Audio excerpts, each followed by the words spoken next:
Cek. Terima kasih Komandan. Izin rekan-rekan media, izin menjelaskan terkait kronologis penangkapan.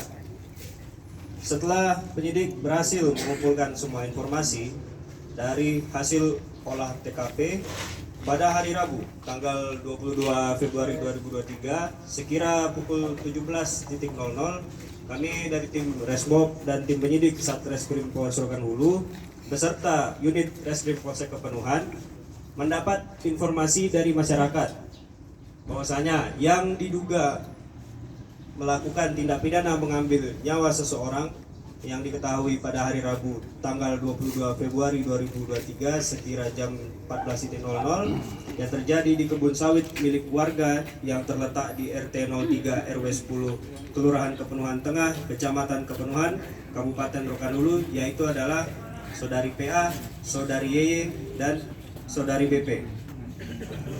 Kemudian tim mendapat informasi bahwa Saudari YY sedang berada di desa Seikmas, Kecamatan Kepenuhan, Kabupaten Rokan Hulu.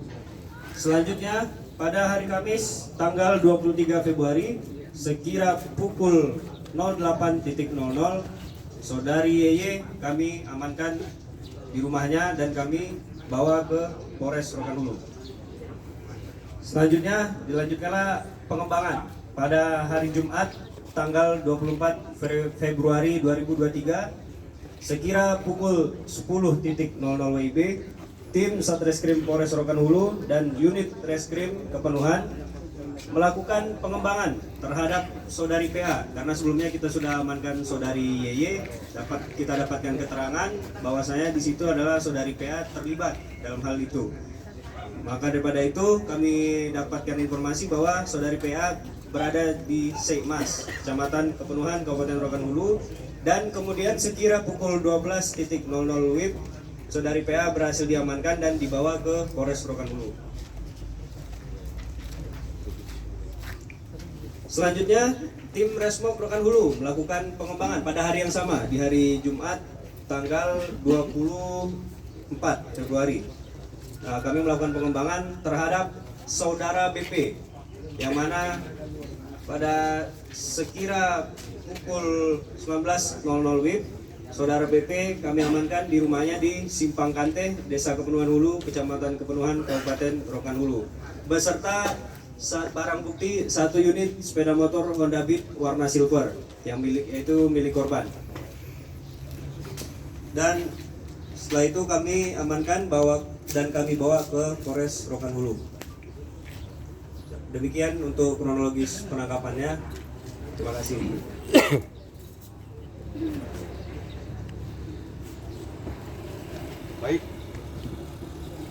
Baik, terima kasih Kanit Biduk.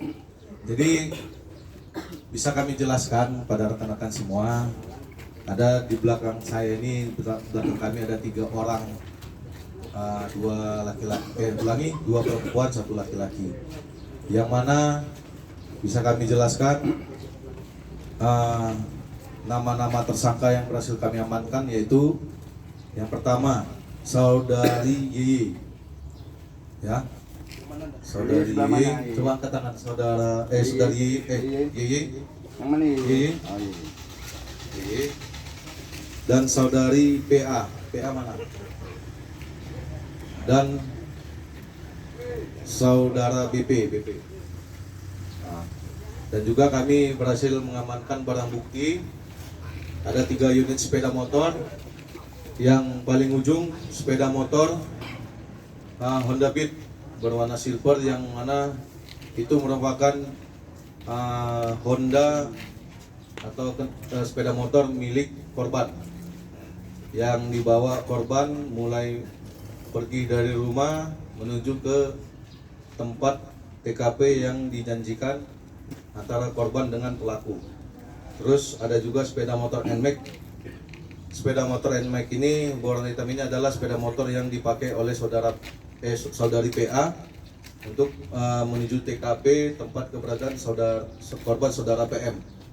Dan Honda Beat berwarna putih ini adalah kendaraan yang dipakai oleh Saudari YY untuk menjemput Saudara BP, dan saudari YY dan saudara BP pergi ke TKP untuk mengambil sepeda motor Honda Beat berwarna silver.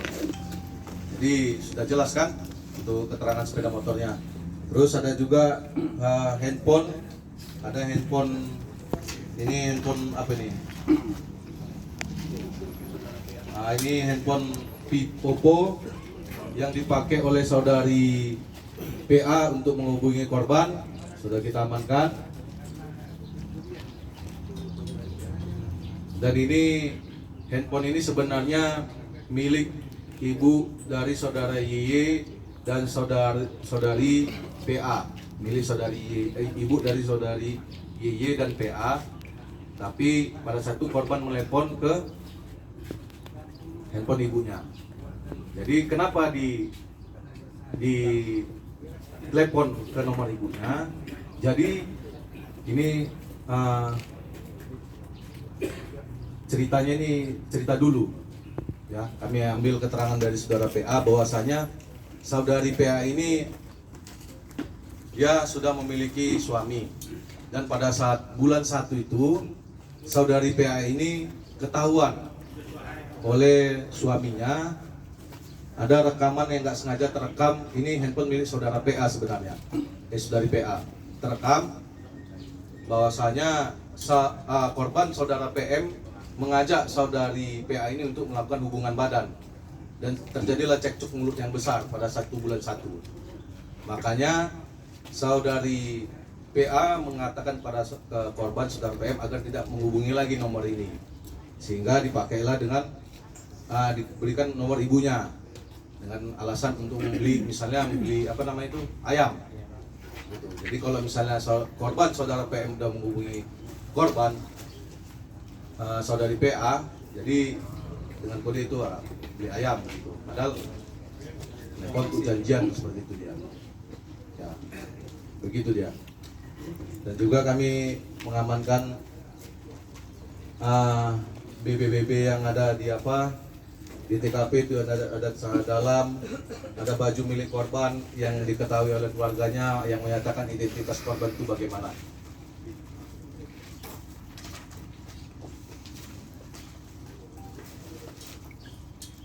Pasal yang diterapkan, ya.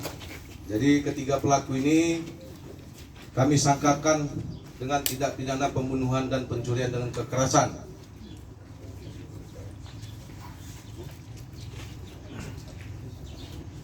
Yang mana pasal yang kami terapkan 338 junto pasal 365 ayat 3. Yang mana pasal 338 barang siapa dengan sengaja merampas nyawa orang lain diancam karena pembunuhan dengan pidana penjara paling lama 15 tahun. Pasal 365 ayat 3, jika perbuatan mengakibatkan kematian maka diancam pidana penjara paling lama 15 tahun. Mungkin itu aja yang bisa kami sampaikan kepada rekan-rekan media. Kami berikan waktu untuk bertanya kepada rekan-rekan media, silakan. Izin dan pelaku dan kakak beradik, perempuan ini. Pelaku saudari YY dan saudara PA adalah kakak beradik. Bang, ini mereka kan tidak semuanya ikut dalam dugaan pembunuhan. Nah, ini. Yang mau bertanya kami kasih mic. Ya, nanti biar ganti-gantian. Izin dan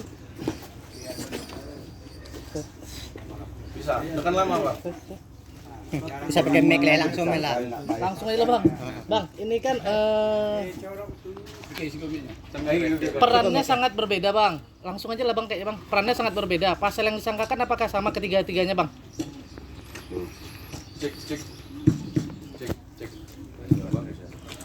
Baterai tuh udah mau habis baterai kayaknya. Cek. Udah langsung aja lagi. Langsung aja lah dan kayaknya.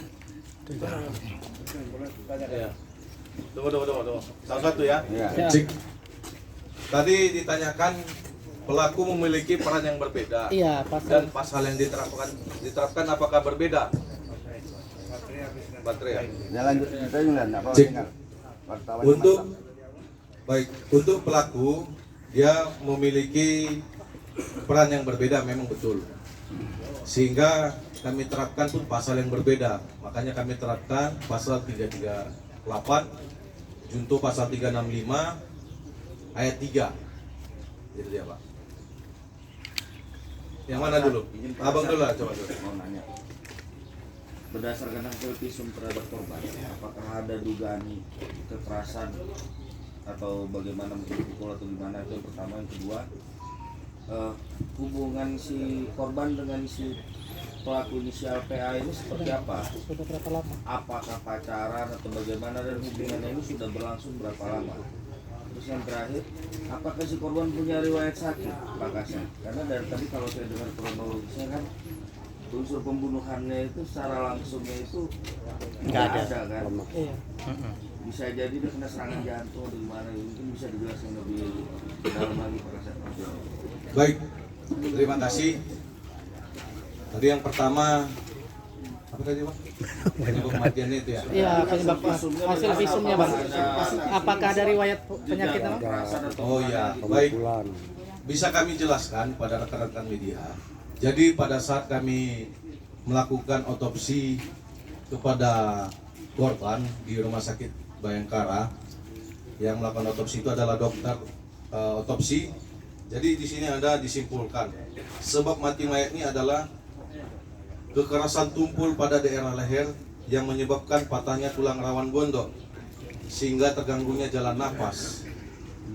Gitu. Berdasarkan pola dan gambar luka pada leher sesuai dengan kasus pencekikan. Jadi sesuai dia. Jadi pada saat korban merasa lemas jatuh pingsan, si saudari PA ini dia mendorong ke arah leher itu. Jadi ini dia tulang rawan gondok itu bagian ini dia. Nah, sehingga terjadi patahan di tulang rawan gondok sehingga terganggunya jalan pernapasan itu. Begitu dia. Itulah yang menyebabkan kematian. Awalnya masih pingsan berarti ya? Awalnya masih pingsan. Jadi untuk serangan jantung, kami sudah bertanya kepada dokter otopsi, itu kemungkinan tidak ada. Dia berani menjamin 1000%, bukan karena itu penyebab kematiannya, karena serangan jantung. Terus, apa lagi tadi? Itu hubungan asmara, hubungan asmara. Hubungan Asmara sudah berapa lama dilakukan? Hubungan asmara antara korban dengan saudari PA, jadi sudah dari bulan 1. Karena saudari PA ini pernah melakukan hubungan badan dengan saudara PM di rumah saudari YY. Itu pengakuan dari saudari PA. Gitu ya. Ada lagi, Bang? Dah, Abang ini dulu yang pakai kacamata Tadi dulu. lagi, Tadi apa? Bang, dari keterangan yang disampaikan tadi, bahwasanya si pelaku sempat ingin menolong korban, salah satunya memukul dan menanyakan, Pak Pade, mengapa Pak Pade, kan gitu. Sejauh ini isu yang tersebar di tengah masyarakat bahwasanya si korban menggunakan obat kuat. Apakah itu benar? Baik, setelah kami lakukan otopsi, menurut keterangan dokter otopsi, untuk pelaku tidak ada tidak ada mengonsumsi obat kuat. Jadi lambung itu kan diperiksa juga, Pak. Ya, tidak ada menemukan kejanggalan, jantung juga tidak. Itu dia. Dan izin untuk mengelabui petugas informasi yang beredar bahwasanya pelaku sendiri ikut menyaksikan saat penemuan mayat itu sendiri. Apakah itu benar atau seperti apa? Kapolsek lah itu yang tahu masyarakatnya kan. Mungkin dapat kami jelaskan, memang pada saat kami melakukan pengecekan TKP itu memang pelaku ada di tempat kejadian. Jadi salah satunya mungkin untuk mengelabui bahwasanya memang beliau ini, makanya dia ada di sana ikut melihat sendiri kejadian itu. Gitu. Jadi dan informasi ini pun makanya kita kumpulkan dari informasi yang sekecil-kecilnya, maka dapat kita ungkap. Ada beberapa orang warga atau salah satu warga yang menyatakan tadi yang di situ tuh Pak, saya lihat bersama bapak itu sebelumnya. Nah, dari situlah mulai kita kembangkan bersama dengan Midresmob. Saya rasa itu aja, Pak. Izin dan Ya, Pak. apakah jarak rumah katakanlah pelaku sesuai dengan kronologis tadi dengan korban itu dekat atau jauh? Seperti apa jarak rumah tempat tinggal? Kemudian terkait penerapan pasal yang dijelaskan berdasarkan kronologis tadi, Komandan, pasal 338 ya. Pertanyaannya, apakah sudah tepat penerapan pasal 338 seperti pertanyaan saudara saya tadi, ya? Karena dari kronologis tadi kan dijelaskan oleh Bapak tidak terjadi, faktanya adalah tidak terjadi ada unsur ingin membunuh si korban kan. Ini kan peristiwa ini bermula dari hubungan asmara dari kronologis tadi. Apakah pertanyaannya, penegasannya, apakah penerapan pasal 338 itu sudah tepat atau belum? Izin dah.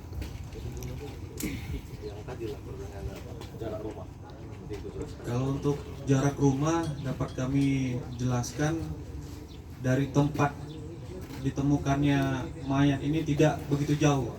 Paling kira-kira 200 sampai 250 meter. Bisa dikatakan tetangga, Komandan. Enggak, dari tempat dia ditemukan mati nih, meninggal. TKP. TKP. Baru kalau dari rumahnya si pelaku juga tidak begitu jauh. Jadi masih di seputaran itu. Satu dusun kan ya? Satu Ya, lingkungan. masih dalam satu lingkungan lah, tidak begitu jauh. Baik, terima kasih rekan-rekan media. Tadi ada pertanyaan terkait penerapan pasal. Nah, nanti dalam press conference ini tentunya semuanya tidak dibuka terkait yang lebih dalam. Nanti semuanya akan dibuka di pengadilan. Nah, untuk saat ini rekan-rekan itu yang diterapkan oleh penyidik. Nanti terkait perkembangan-perkembangan, nanti itu akan ada sebuah tersalin dalam resume pendapat penyidik yang akan dilimpahkan dalam berkas perkara ke kejaksaan. Demikian ya. Bang, izin Bang bisa menambahkan nggak Bang? Bang, ini kan perannya sangat berbeda nih Bang. Yang dua orang ini hanya terlibat dalam dugaan kasus pencurian ya Bang, yaitu berupa sepeda motor. Apabila nanti kejaksaan tidak menerima mereka dalam pasal 338 bagaimana Bang? Ini kan seandainya masih berandai-andai semuanya kan. Nah, terkait penerapan pasal tadi, lagi-lagi terkait penerapan pasal tadi, untuk saat ini sampai dengan kita mengadakan press release ini, ya kan, itu yang masih kita terapkan. Ini kan masih bisa bergulir dan bisa berkembang. Nah, terkait perkembangannya nanti, nah itu semua nanti biarlah di pengadilan sama-sama kita dengarkan nanti di pengadilan terkait pembuktiannya. Demikian ya. Siap.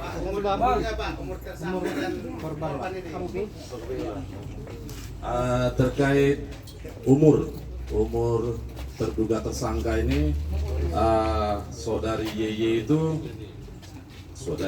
umur lebih kurang 28 ya. Yeye. Saudari PA umurnya 26 dan saudara BP umurnya 36.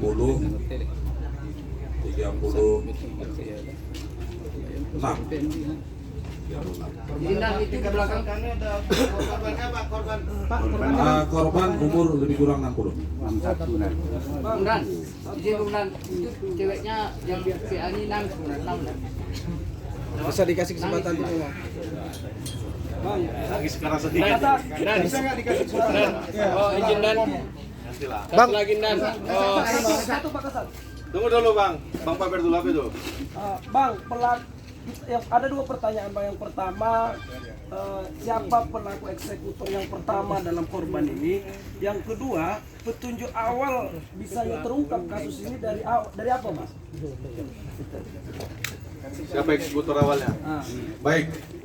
Jadi bisa kami jelaskan pada rekan-rekan semua, kenapa kami terapkan pasal 338? Karena kami membandingkan dan menyelaraskan antara hasil otopsi dari dokter dengan keterangan dari saudari PA. Jadi pada saat itu dia mendorong korban ini dengan menggunakan kedua tangan ke arah leher. Karena berat badannya yang tidak memungkinkan karena besar, jadi berkali-kali gitu. Dan satu lagi Dan, bahwasanya korban menjanjikan uang 1.500.000 kepada tersangka. Apakah uang itu sempat diberikan kepada tersangka atau seperti apa Dan? Atau sudah diterima? Menurut keterangan saudari PA keterangan saudara PM katanya sore akan diberikan. Kena PHP. PHP. Awal polisi Bang membongkar kasus. Petunjuk awal kami berdasarkan analisa informasi. Nah itu nggak bisa kami sebutkan. Ya, itu kan tadi ada berapa jam setelah penemuan mayat, berapa jam? Gantian. Berapa jam? Ada 2 jam, 3 jam. Kami mengamankan saudari YY pada saat itu dulu. Saudari YY pada saat itu pukul 11 malam. Setelah Izin komandan. Iya, setelah penemuan mayat. Izin komandan. Itu kan tadi dari kronologis dapat kami dengarkan ya. Setelah usai berhubungan badan si bapak ini almarhum ini mati atau pingsan jatuh. Nah, pertanyaan kami komandan, apakah saat dia jatuh ke atas tubuh si perempuan tersangka dengan sengaja dia cekek atau dia menahan karena yang jatuh ini terlalu berat gitu. Karena menyangkut dengan pasal tadi komandan. Ya, baik. Jadi bisa kami jelaskan. Jadi pada saat korban dia terjatuh, ya kan, dia tidak langsung mati menurut keterangan saudari PA, masih dalam keadaan kejang-kejang, gitu. Jadi dia mendorong, mungkin daerah dada, ke leher, mungkin tak apa dia menguncang-uncangkan itu, gitu dia. Izin Bang, peran si laki-laki itu Bang, boleh dijelaskan sedikit Bang? Jadi, peran laki-laki yang di tengah itu? Peran laki-laki dia sebagai apa, menemani saudari Yeye. Bang, Ya. tanya lagi Bang, sedikit lagi Bang. Tadi kan ditanya apakah korban meninggal akibat kuat atau tidak. Nah, kalau untuk narkoba seperti apa Bang? Enggak. Enggak juga ya, karena soalnya tadi kan dijelaskan mulutnya berbusa. Jadi begini, menurut keterangan dokter otopsi, penyebab mulut berbuih itu karena oksigen yang di dalam paru-paru keluar melalui mulut, dia tidak sampai sehingga mengeluarkan apa namanya itu, cairan H2O nya itu sebenarnya itu kan, jadi dia berkumpul